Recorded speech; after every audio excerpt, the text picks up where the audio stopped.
Assalamualaikum warahmatullahi wabarakatuh. Selamat pagi dan salam sejahtera. Pada pertemuan ini kita akan membahas perkuliahan tentang mekanika kuantum. Nah, nanti akan dijelaskan gitu. Mekanika kuantum itu seperti apa. Nah, makanya kita lanjutkan ke slide berikutnya. Nah, ini manfaat kuliah. Manfaat kuliah akan memberikan pemahaman tentang dunia subatomik. Pada skala subatom, segala sesuatu itu terkuantisasi. Terus kemudian pengukuran pada skala subatom secara signifikan akan berubah keadaan objek yang sedang diukur. Nah, ini maksudnya di skala subatom gitu.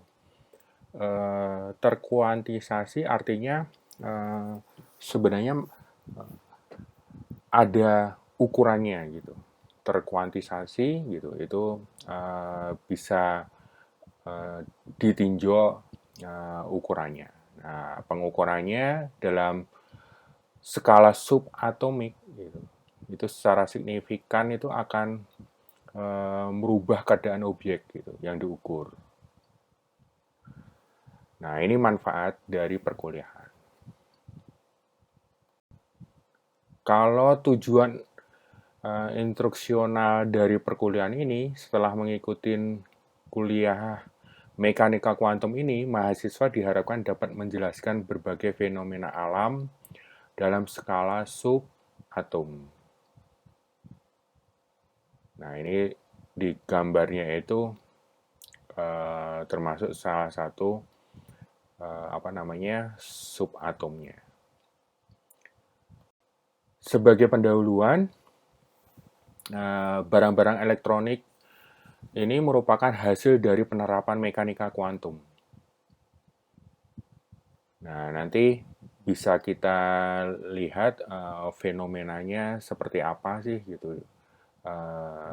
Kok barang elektronika ini merupakan penerapan dari mekanika kuantum. Nah, kalau kita sudah belajar fisika klasik ya. Nah, di fisika klasik cahaya itu dikategorikan sebagai gelombang. Terus kemudian gelombang, jadi cahaya itu sebagai gelombang dan dia memenuhi ruang. Sedangkan elektron itu merupakan partikel karena dia tempatnya terlokalisir. Gitu. Tapi kalau cahaya itu memenuhi ruangan. Nah, sifat gelombang gitu berkebalikan dengan sifat partikel. Ini di fisika klasik, gitu, ya. Terus kemudian kita lanjutkan. Nah, cahaya itu sebenarnya apa? Gelombang elektromagnetik. Jadi kalau misalkan Anda bertemu suatu kata gelombang elektromagnetik, yaitu cahaya. Nah, di gelombang elektromagnetik ini tersusun gitu dari medan listrik dan medan magnet. Jadi arah penjalarannya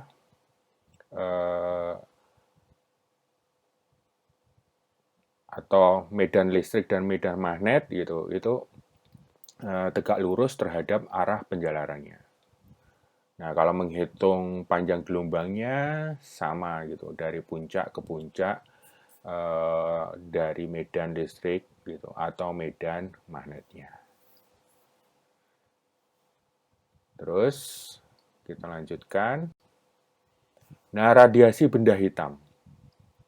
Radiasi benda hitam menurut Wien gitu, dengan model fungsi tebakannya, kurva yang warna merah, Wien itu mendapatkan hasil sesuai dengan panjang gelombang kecil saja atau mempunyai frekuensi yang tinggi. Namun di panjang gelombang yang besar, model dari Wien ini salah. Kemudian Rayleigh and Jeans dengan model fisika klasik, kurva yang warna kuning, ini mendapatkan hasil yang sesuai dengan panjang gelombang yang besar. Nah, panjang gelombang yang besar ini frekuensinya rendah. Nah, hasil ini biasa disebut dengan bencana ultraviolet. Nah, kemudian lanjutan dari radiasi benda hitam, ini lanjutannya. Nah, Planck pada tahun 1900 itu dapat menurunkan rumus radiasi benda hitam dengan mengasumsikan bahwa radiasi diemisikan dalam kuanta-kuanta dengan energi sebesar epsilon sama dengan H kalikan dengan frekuensi. Ya. Jadi energi dari kuanta-kuanta radiasi benda hitam itu sama dengan H konstanta Planck kalikan dengan frekuensi. Dengan penemuan Planck ini gitu, maka Planck dinobatkan sebagai bapak fisika kuantum. Nah, penemuan Planck ini diperkuat oleh penemuan Einstein gitu tentang efek fotolistrik dan penemuan Compton tentang hamburan Compton. Nah, apa itu efek fotolistrik? Kita bisa lihat dari slide ini bahwa efek fotolistrik itu eksperimennya atau percobaannya di situ ada dua plat, ya, ada dua plat. Kemudian platnya disinarin oleh cahaya merah dan cahaya biru, ya, cahaya merah dan cahaya biru. Gitu. Nah, ternyata pada saat diberi cahaya merah, elektron tidak bisa terlepas dari platnya. Namun, untuk cahaya yang berwarna biru, gitu, ya, elektronnya bisa terlepas. Karena apa? Karena ada nilai kuanta dari sinar yang berwarna biru tersebut, gitu, ya. Nah, makanya kita lihat berapa energi dari sinar yang berwarna merah dan berwarna biru. Nah, ini energi kinetik maksimum dari elektron yang terlepas, K. Jadi kan di platnya itu ada elektron. Kemudian disinarin oleh berkas cahaya antara cahaya merah dan cahaya biru. Nah, ternyata cahaya yang merah tidak dapat melepas elektron di permukaan logam. Namun yang berwarna biru, elektronnya bisa keluar. Nah, energi kinetik dari elektron yang keluar itu dinyatakan dengan K, di mana K-nya itu sama dengan H kalikan dengan frekuensi, H itu konstanta Planck, F-nya itu frekuensi dari cahaya. Nah, kalau cahayanya lebih eh, kalau cahayanya mempunyai frekuensi yang besar, gitu, seperti yang berwarna biru, maka energi H kalikan dengan frekuensi itu besar, sehingga eh, energi ambangnya dari elektron, energi ambang ini artinya energi yang mengikat elektron, W, gitu, ternyata dia lebih kecil. Nah, karena itu H kalikan dengan frekuensi, dikurangi dengan W, hasilnya positif. Kalau nilainya positif berarti energi kinetik maksimum elektronnya mempunyai nilai yang cukup untuk terlepas. Kemudian dia berpindah ke plat yang sebelahnya gitu. Nah, dari plat sebelahnya itu kemudian timbul arus listrik. Nah, listrik ini arus listrik ini bisa terdeteksi karena apa? Tadi di slide sebelumnya sudah apa namanya? Sudah dilihat ampere meternya tetap. Namun begitu diberi sinar biru, elektronnya berpindah, maka arusnya bertambah. Nah, ini bisa menjadi apa namanya? Ide gitu ya, ide dari atau efek fotolistrik ini bisa menjadi ide untuk pembangkit tenaga listrik untuk sel surya atau pembangkit tenaga listrik matahari gitu ya. Kita lanjutkan ke slide berikutnya. Nah, apakah cahaya itu? Ternyata cahaya itu bisa bersifat sebagai gelombang dan juga bisa bersifat sebagai partikel. Nah, kalau bersifat gelombang itu bisa kita lihat dari awal sebagai gelombang elektromagnetik dan bersifat partikel karena dia mempunyai apa? Foton gitu.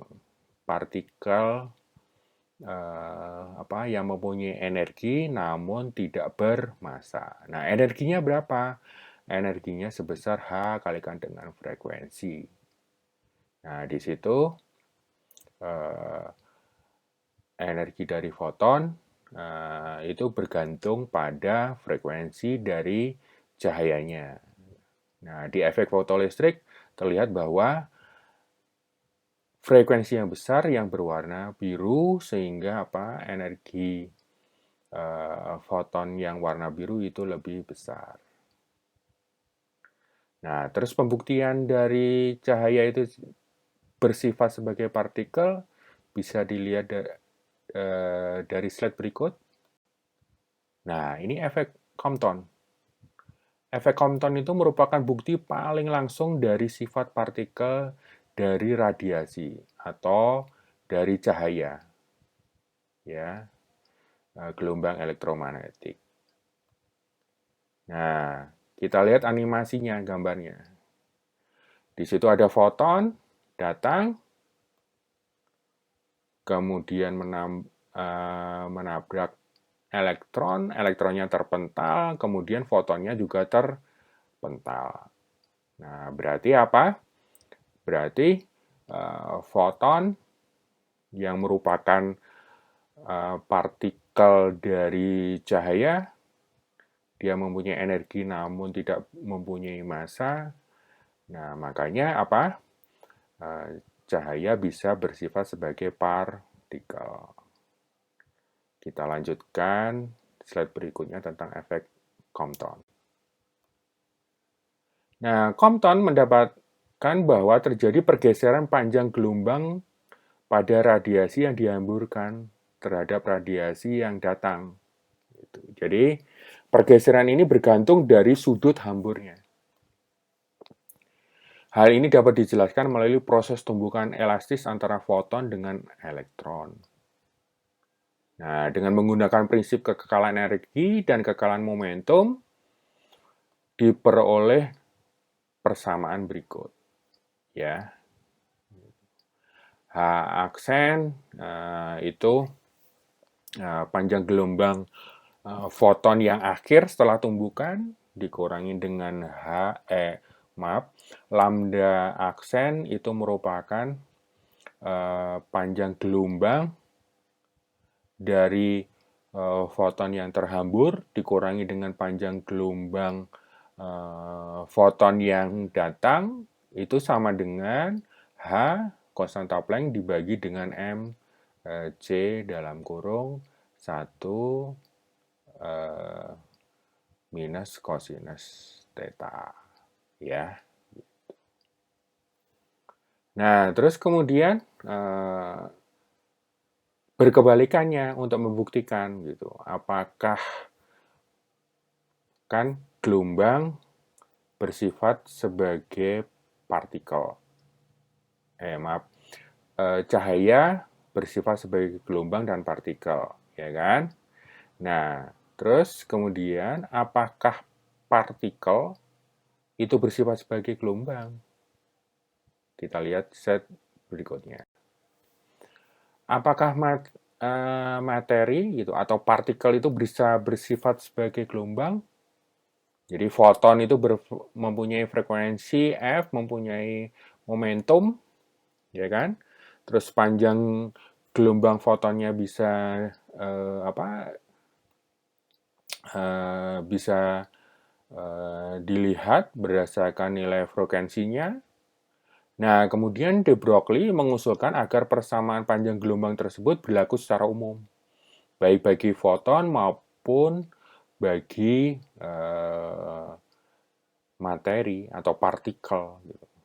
Nah, panjang gelombang de Broglie bisa dinyatakan sebagai H dibagi dengan M kalikan dengan V kecepatan. Karena kita tahu M kali V kecepatan itu momentum. Nah, usulan de Broglie ini dapat dibuktikan dengan percobaan difraksi elektron oleh Davison and Kramer. Nah, aplikasinya materi bersifat sebagai gelombang ini dipakai di mikroskop elektron. Nah, itu hasil dari penggunaan sifat gelombang dari elektron. Ya. Terus, nah panjang gelombang de Broglie gitu, hitunglah panjang gelombang de Broglie untuk bola bermasa 1 kilogram yang bergerak dengan kecepatan 10 meter per sekon. Nah, itu bisa Anda hitung dari lambda ya sama dengan H dibagi dengan M. M itu massa dari bola, kemudian dikalikan dengan V kecepatan. Kecepatannya 10 meter per sekon. Nah, elektron yang keduanya, kalau elektron yang bergerak dengan kecepatan 10 pangkat 7 meter per sekon. Berarti elektron mempunyai massa yang sama dengan massa maksudnya rumusnya sama, lambda sama dengan H dibagi dengan M kalikan dengan kecepatan, M kalikan dengan V tadi yang di slide sebelumnya. Nah, kalau Anda hitung ternyata yang memenuhi itu elektron sebagai partikel yang menyebabkan radiasi atau gelombang. Ya, gitu. Nanti Anda bisa coba sendiri. Nah, ini produksi pasangan. Sinar gamma yang melintasin atau melintas dekat dengan inti berat itu bisa merubah menjadi pasangan elektron positron. Perhatikan dari perhatikan dari animasi ini. Nah, di situ ada sinar gamma, kemudian ada inti berat. Nah, begitu dia lewat, ternyata uh, menjadi pasangan elektron dan positron. Itu disebut sebagai produksi pasangan. Nah, dari penjelasan tadi ternyata apa? Uh, bis, dengan menggunakan fisika klasik gitu, kita tidak, uh, maksudnya dengan menggunakan fisika klasik, kita tidak bisa menjelaskan ukuran apa partikel yang kecil gitu. Jadi fenomena dalam skala atomik, dalam skala atom, kestabilan atom, munculnya spektrum atom, peluruan inti, dan lain-lain itu tidak dapat dijelaskan dengan fisika klasik.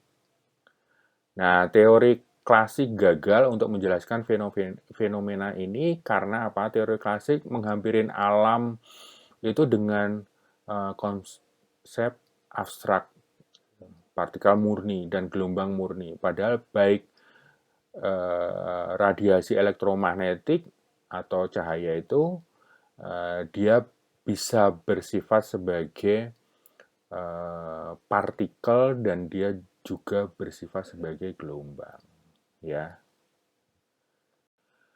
Nah, pengamatan di skala kuantum, setiap pengamatan di dunia kuantum menggabungkan 3 komponen yang penting, yaitu materi yang akan diamatin, sumber energi, cahaya, gelombang, kalor, atau energi kinetik yang berinteraksi dengan materi, kemudian detektor untuk mengamati dan mengukur interaksi antara sumber energi dan materi.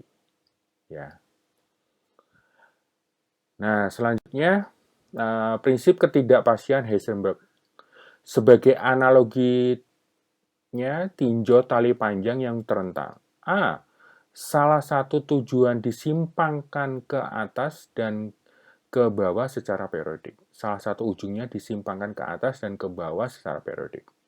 Yang B, salah satu ujungnya dihentakkan ke atas dan ke bawah sekali saja.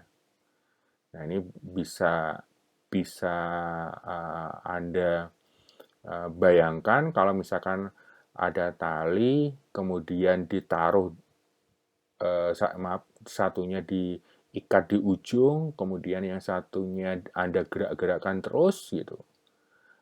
Nah, disimpangkan ke atas ke bawah secara periodik, satunya lagi hanya percobaannya itu hanya satu hentakan saja gitu, ya. Maka diperoleh bahwa delta X-nya itu besar tapi delta lambdanya itu kecil. Otomatis apa? Perubahan kecepatannya juga kecil. Kalau delta X-nya kecil, maka delta lambdanya juga besar, maka kecepatannya juga besar. Nah, dari sini ada prinsip ketidakpastian Heisenberg dinyatakan dengan delta X dikalikan dengan delta kecepatan itu lebih besar sama dengan H konstanta Planck dibagi dengan massa dari partikelnya tadi. Nah, ini bisa dilihat contohnya. Nah, prinsip ketidakpastian Heisenberg, jadi kalau objeknya besar, ketidakpastiannya kecil. Kalau sebagai contoh, seorang mahasiswa bermasa 50 kg, sedang menyeberangi jalan yang lebarnya 10 meter. Seberapa tepat pengukuran kecepatan dapat dilakukan? Nah, berarti perubahan atau delta kecepatan lebih besar sama dengan H dibagi dengan H itu konstanta Planck dibagi dengan M itu massa dari orang. Terus kemudian dikalikan dengan delta X-nya itu diketahui 10 meter, maka diperoleh nilai 1,33 kali 10 pangkat minus 36. 10 pangkat minus 36 meter per sekon. 10 pangkat minus 36 itu secara teoretik kita tidak dapat menentukan kecepatan dengan ketelitian yang digitnya sangat kecil gitu, pangkat 36 minus gitu. Nah, dapat diabaikan gitu. Kan kalau 10 pangkat minus 36 itu kan kecil sekali. Nah, makanya bisa diabaikan. Namun, ini kan untuk skala besar gitu. Mahasiswa berarti ukuran partikelnya besar. Namun, kalau untuk partikel yang kecil, gitu. Jadi objek untuk yang kecil, ketidakpastiannya besar, itu sebuah elektron mengorbit atom hidrogen pada radius sekitar 10 pangkat minus 10 meter. Seberapa tepat pengukuran kecepatan dapat dilakukan? Setelah dihitung sama prosesnya seperti slide sebelumnya, di sini kasusnya untuk elektron gitu, diperoleh apa? Delta V atau delta kecepatannya atau perubahan kecepatannya diperoleh 7,3 kali 10 pangkat 6 meter per sekon. Nah, ketidakpastian kecepatan demikian besar sehingga tidak bisa diabaikan dalam melakukan perhitungan. Berarti kalau untuk objek yang kecil gitu, sekecil elektron, prinsip ketidakpastian Heisenberg bisa digunakan. Nah, sekarang dualisme partikel gelombang. Perhatikan kasus radiasi elektromagnetik atau cahaya. Dia dapat sebagai gelombang dan dia juga dapat sebagai partikel, ya, gitu. Seperti yang dijelaskan di depan, gitu. Sekarang apakah materi gitu, atau partikel itu bersifat sebagai gelombang? Foton itu berfrekuensi F, mempunyai momentum sekian, P sama dengan H kalikan dengan frekuensi dibagi dengan C, atau sama dengan H dibagi dengan lambda panjang gelombang, ya. Terus kemudian panjang gelombang foton berarti lambda kali sama dengan H dibagi dengan P. Terus kemudian usulan de Broglie, materi itu mempunyai sifat gelombang, panjang gelombangnya de Broglie itu lambda sama dengan H dibagi dengan momentum, momentumnya dinyatakan sebagai M kalikan dengan kecepatan.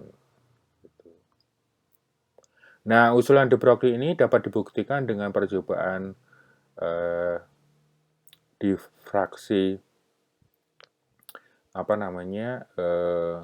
difraksi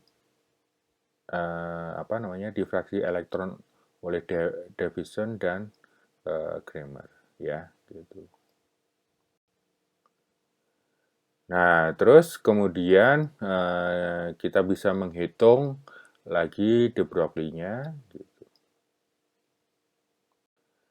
Nah, modus vibrasi sinar gitar gitu, itu bisa dinyatakan sebagai berikut. Untuk N1,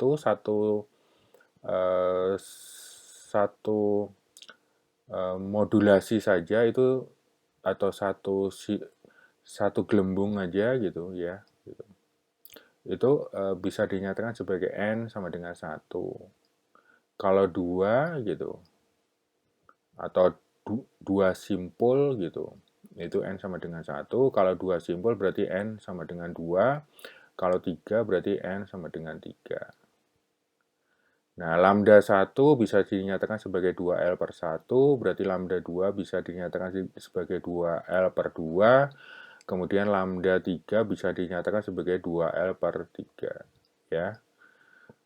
Berarti secara umum, lambda N-nya itu sama dengan 2L per N. Nah, berarti frekuensinya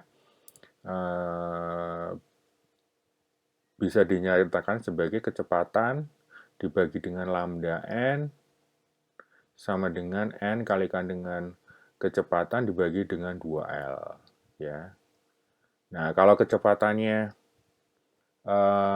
di sini sebagai senar gitar, maka bisa dinyatakan akar dari F tegangan dibagi dengan M dibagi dengan L. M-nya itu massa kawatnya atau massa senarnya dibagi dengan L. L itu panjang dari senarnya. Nah, frekuensi vibrasi senar gitar ini tidak bisa sembarangan gitu. Dia beranalogi dengan kasus partikel dalam kotak satu dimensi. Nah, ini gambarannya partikel dalam kotak satu dimensi. Di situ ada satu partikel di dalam kotak, terus kemudian kotaknya bisa kita nyatakan sebagai panjangnya L, ya, gitu. Nah, ternyata perilakunya sama dengan senar gitar, ya. Sama dengan senar gitar, kita bisa lihat dari panjang gelombangnya, gitu. Untuk apa namanya? Uh, 2 simpul, 3 simpul, gitu. Atau 5 simpul gitu ya, atau bisa kita kalau kita lihat dari model apa namanya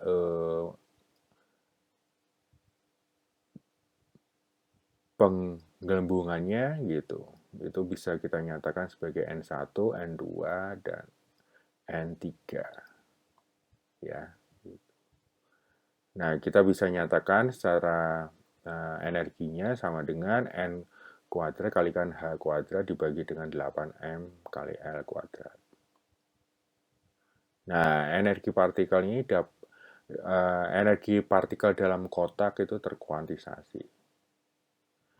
Nah, kemudian untuk elektron pada atom hidrogen gitu, kita bisa nyatakan bahwa energi dasarnya setelah dihitung En sama dengan E1 dibagi N kuadrat, itu energi dasarnya diperoleh E1 atau E pada N1 itu sama dengan minus 13,6 elektron volt.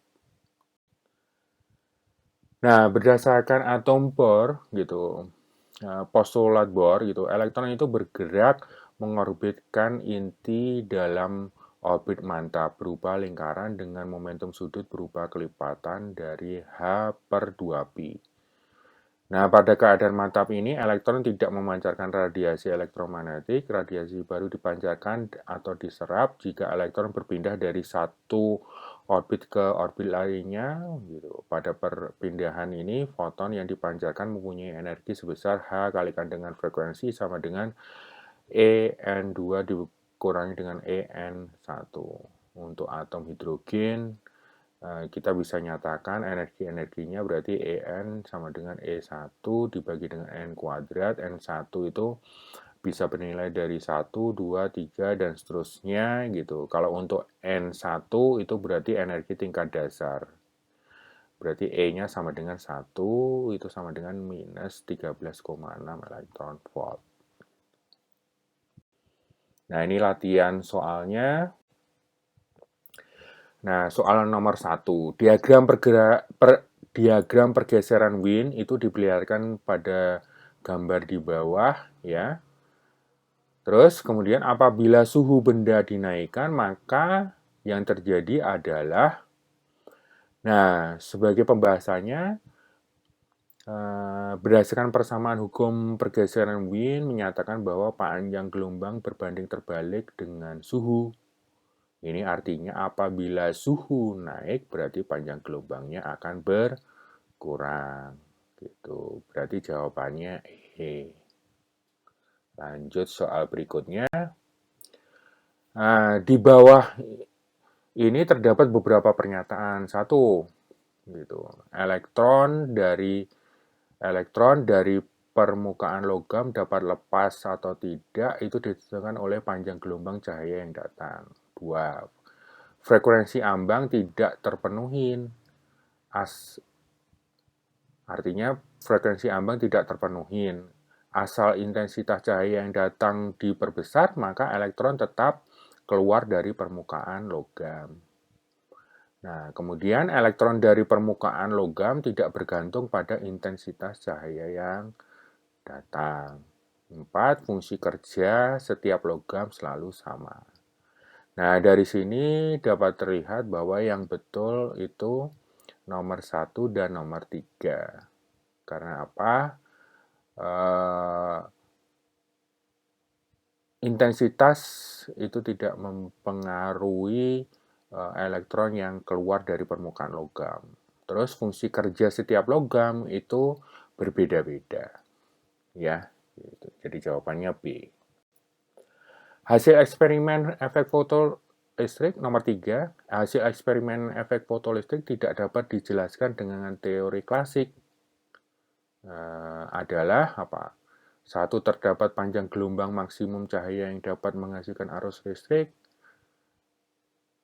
Terus kemudian terjadinya arus listrik tidak bergantung lamanya waktu penyiranan cahaya, kemudian energi kinetik elektron yang keluar dari permukaan logam bergantung pada panjang gelombang cahaya. Elektron memerlukan sejumlah energi tertentu untuk keluar dari permukaan logamnya. Otomatis apa? Dari nomor 1, 2, 3, dan 4 semuanya betul. Jadi jawabannya E. Soal selanjutnya, nomor 4, diasumsikan bahwa energi suatu partikel jauh lebih besar daripada energi diamnya. Tunjukkan bahwa panjang gelombang de Broglie pada dari partikel atom tersebut kira-kira sama dengan panjang gelombang yang dimiliki oleh foton yang berenergi sama. Nah, pembahasannya bisa dilihat di slide. Nah, kelemahan dari atom Niels Bohr itu adalah kelemahannya itu posisi elektron tidak dapat ditentukan oleh teori atom Neil Bohr. Karena apa? Posisi elektron ditentukan setelah adanya bilangan kuantum. Ya, jadi jawabannya C. Terus kemudian nomor 6, radiasi yang ditimbulkan oleh elektron yang bergerak cepat kemudian tiba-tiba dihentikan adalah itu adalah produksi sinar X atau disebut sebagai Bremsstrahlung. Ya, jawabannya berarti D. Sebagai penutup bahwa radiasi elektromagnetik dapat bersifat partikel. Jadi radiasi benda hitam, efek fotolistrik, efek Compton itu sebagai pembuktiannya atau eksperimen yang membuktikan bahwa radiasi elektromagnetik itu dapat bersifat sebagai partikel. Terus materi dapat bersifat sebagai gelombang, itu dinyatakan dari eksperimen difraksi elektron, sifat-sifat atom, dan lain-lain. Kemudian radiasi elektromagnetik dan materi mempunyai sifat mendua, suatu bisa bersifat gelombang, tapi pada saat lain bersifat partikel. Terus kemudian teori kuantum yang dikembangkan oleh Heisenberg, Schrödinger, Dirac, dan lain-lain telah sukses untuk menjelaskan berbagai fenomena tersebut. Dalam terapannya telah memberikan sumbang yang sangat penting dalam perkembangan peradaban dunia. Terima kasih perkuliahan hari ini. Semoga bermanfaat ilmunya, kemudian bisa difahamin penjelasan dari slide ini gitu dengan penjelasan saya. Saya akhirin sampai di sini. Wassalamualaikum warahmatullahi wabarakatuh.